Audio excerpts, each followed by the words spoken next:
They've been touted as completely safe, smoke-free alternatives to regular cigarettes. But now everyone, from the FDA to the World Health Organization, is speaking out against e-cigarettes.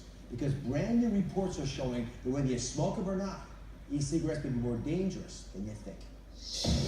The popularity of the cigarette is slowly going up in smoke, with sales on a downward spiral for the past 5 years, paving the way for a new vehicle to get your nicotine fix: e-cigarettes. I'm Jenny McCarthy, and I finally found a smarter alternative to cigarettes. Riding a wave of sexy ads and celebrity endorsements, I'm Stephen Dorff.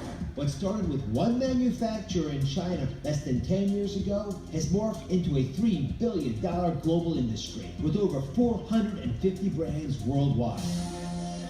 But new studies are already warning that e-cigarettes may produce carcinogens, including formaldehyde, and the industry is coming under fire for targeting teens with fruity and candy-like flavors. It's imperative to restrict youth exposure to e-cigarettes. Now, the FDA and Congress are weighing in on e-cigarettes, making moves to regulate everything from their ingredients to their marketing and distribution. The e-cigarette industry says their product is safe, but today we ask, could e-cigarettes be dangerous? Joining me now to help break down the facts about e-cigarettes is clinical assistant professor at NYU, Dr. Natalie Azar, who reports on the latest health headlines and those trends. Dr. Azar, you reported a lot on these e-cigarettes. I have, yes. They don't have tobacco. What do they have in them? No, they don't have tobacco, but they do have nicotine. Nicotine is tobacco derived. In the e-cigarette, it's actually liquid nicotine. Plus, and here's sort of the whole investigation part of it. What else is in there? They have certain additives. They may not have as many as real cigarettes. We know that e-cigarettes don't have that many, but how many do they have, and what do they really have? And then, of course, the question is, the e-nicotine is actually in this liquid form, is heated up and vaporized, inhaled into the lungs. That's what we know. So everyone, I hope, is aware that cigarettes cause cancer and heart disease Right. and all kinds of bad things.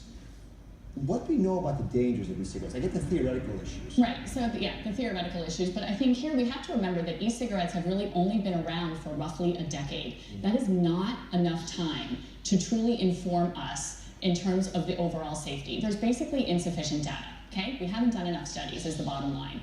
There has been a very oft-cited study, which I personally really like, and that is that they did something called pulmonary function testing. That is, they looked at the lung physiology after people smoked e-cigarettes. And what they found were levels of inflammation. And what does this mean with long-term use? Are we talking about chronic obstructive pulmonary disease? Are we talking about emphysema? I'm certainly not making that claim yet or now, but I think it's important to remember that we may not be causing cancers from e-cigarettes. Are we causing other cardiopulmonary problems? That is, problems in the lung, problems in the heart, after this thing is inhaled decade after decade. And we're not going to find this out for multiple years to come. This takes a long time epidemiologically to come to light. You mentioned liquid nicotine. Yeah. Well, what are the dangers of nicotine itself? It doesn't have the carcinogens in it. Correct. And the thing is here, remember that this is liquid nicotine. Why is that so important? And in the e-cigarette, the liquid nicotine is, of course, inhaled. But what happens if the liquid nicotine gets out? What happens if a child tampers with it and swallows it, for example? Or it's even put on the skin. It can burn. One teaspoon can actually kill a small child. A teaspoon? Of liquid nicotine. And in fact, over the last few years, there's been a rise of over 200% of calls to poison control centers, predominantly from children under the age of 5. It's actually really horrifying.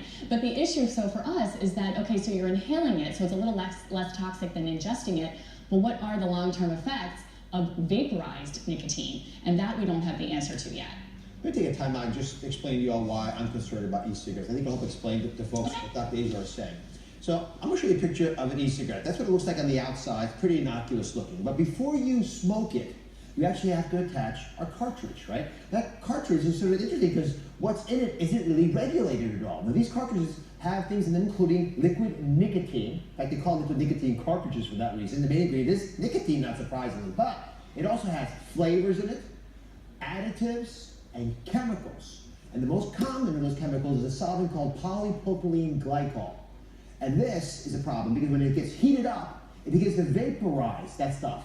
Anything above 600 degrees, it gets to be into a vapor that now, unfortunately, creates an even bigger controversy. What's in the vapor?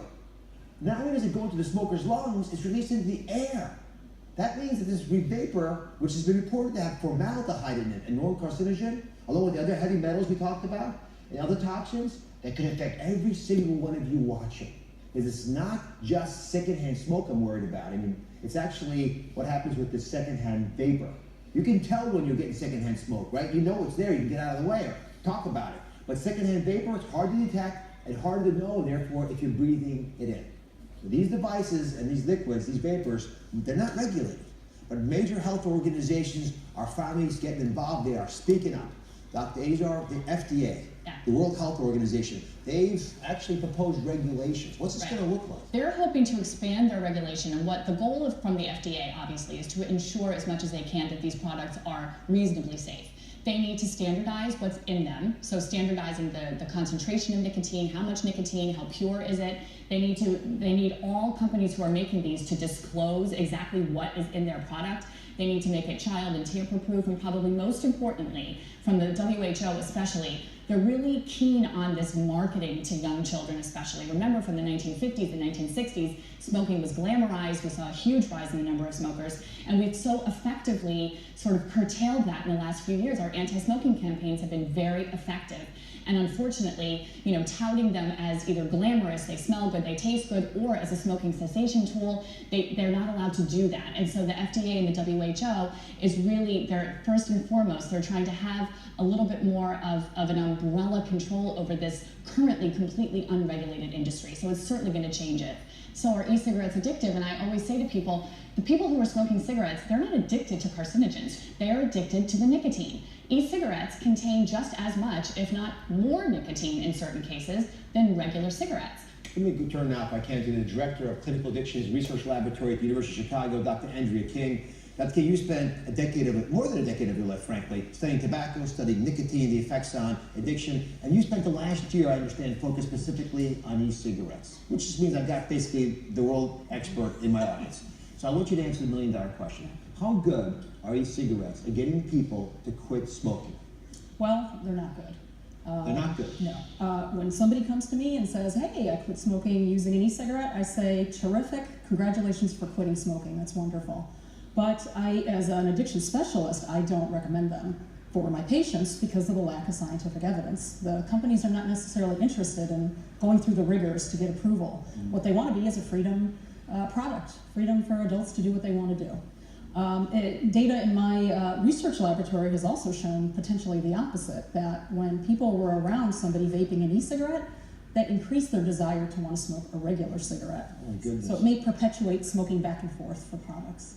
So we reached out to the Smoke-Free Alternatives Trade Association, the group that makes these types of devices, and they gave us a statement in part. It says, recent studies confirm that there's no comparable risk between tobacco smoke and vapor when it comes to serious adverse health effects, and that there is no so-called secondhand vapor from vaporizers, and therefore vaporizers pose no discernible risk to the public health. You have their full statement if you want to read it on droz.com. How do you respond to that? Well, there is secondhand vapor, as you've shown.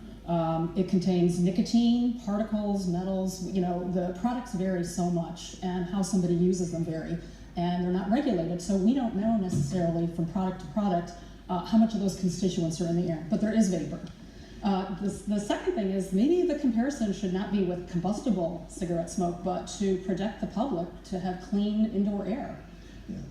I can see all these becoming a treacherous slope. I appreciate the desire for a safer cigarette, but my bottom line is when it comes to e-cigarettes, there's still too many unknowns. That's why in my studio, this is the actual sign off the wall. It says no smoking, but in particular, you all saw us walking in here, it says there's no vaping with e-cigarettes, not permitted. And I do it for a reason. And I look forward to seeing changes once e-cigarettes are regulated and made safer and more reliable. But for now, I would not want my family or a loved one to smoke an e-cigarette, and I don't want you to either. I'll be right back.